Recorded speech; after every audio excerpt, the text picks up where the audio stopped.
attend tous. On vous attend tous parce qu'il y aura beaucoup de choses qui vous attendent là-bas. La musique, le cinéma, la mode, les arts plastiques. L'année dernière, on était 150 000.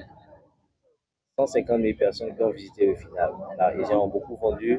Tous ceux qui ont des œuvres à exposer, qui ont des œuvres à vendre, le FINAB est un grand marché pour vous. Tisser les liens, le narratif africain à travers l'art. C'est le thème de la 3e édition du Festival international des arts du Bénin. À la faveur d'une conférence de presse, les organisateurs ont dévoilé à la fois les grands axes et les grandes innovations de ce rendez-vous culturel international. Le Bénin, terre de créativité et de tradition culturelle, devait davantage s'affirmer. Cette idée a germé dans mon esprit et rapidement mes équipes, avec une volonté extraordinaire, se sont mises au travail. On dit souvent, je cite, « Le parcours est compliqué lorsque la volonté de réussir s'appuie sur des critères de partage, de résilience et de qualité. » Je vous garantis que le FINAB 2025 est très ambitieux. Nous avons évolué, nous avons appris, nous avons mûri et ce festival prend le leadership à l'international pour représenter sa terre natale dans le cercle restreint des festivals internationaux. Oui, nous aspirons à être l'un des reflets de la créativité culturelle au Bénin. Le FINAB est une plateforme pluridisciplinaire dont la reconnaissance s'est construite grâce à l'effort de chacun de nous. Je remercie le président de la République, son Excellence, Monsieur Patrice Talon, tout son gouvernement pour la reconnaissance par l'État du FINAB comme événement majeur au Bénin. Cette année, le gouvernement béninois nous accompagne encore. Ouvert à tous sans exception,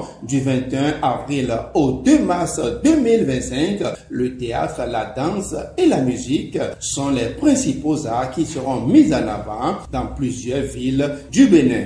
Le Festival international des arts du Bénin voudrait désormais s'imposer comme une plateforme centrale de salons d'art africains et internationaux, drainant des jeunes créateurs et talents nouveaux et accompagnant les bourgeonnements des industries culturelles et créatives d'un continent en pleine émergence. Aujourd'hui, sur les grands festivals dans le monde, on parle du Bénin, on parle du FINAB. Sur les marchés de l'industrie culturelle, toutes les bouches parlent du Festival international du Bénin. Le FINAB, à travers son marché Top Art Art, stimule l'industrie touristique, créant ainsi des emplois et des opportunités pour les entreprises locales, ce qui justifie l'accompagnement du gouvernement. Le FINAB est le prototype des initiatives que nous souhaiterions voir fleurir, non seulement au Bénin, mais également un peu partout en Afrique. Pourquoi? Parce que généralement, quand on parle de culture, quand on parle d'art,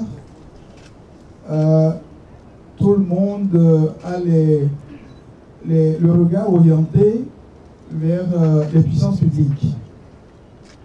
On oublie également qu'il y a une bonne partie du travail qui doit être également faite par des acteurs privés. Et le FINAB est là pour nous rappeler qu'il n'y a pas que l'État pour porter la culture, il n'y a pas que l'État pour porter les arts en ce qui concerne les événements majeurs. Le FINAB 2025 est là. Parlez-en, faites-le vivre. C'est la chose du Bénin.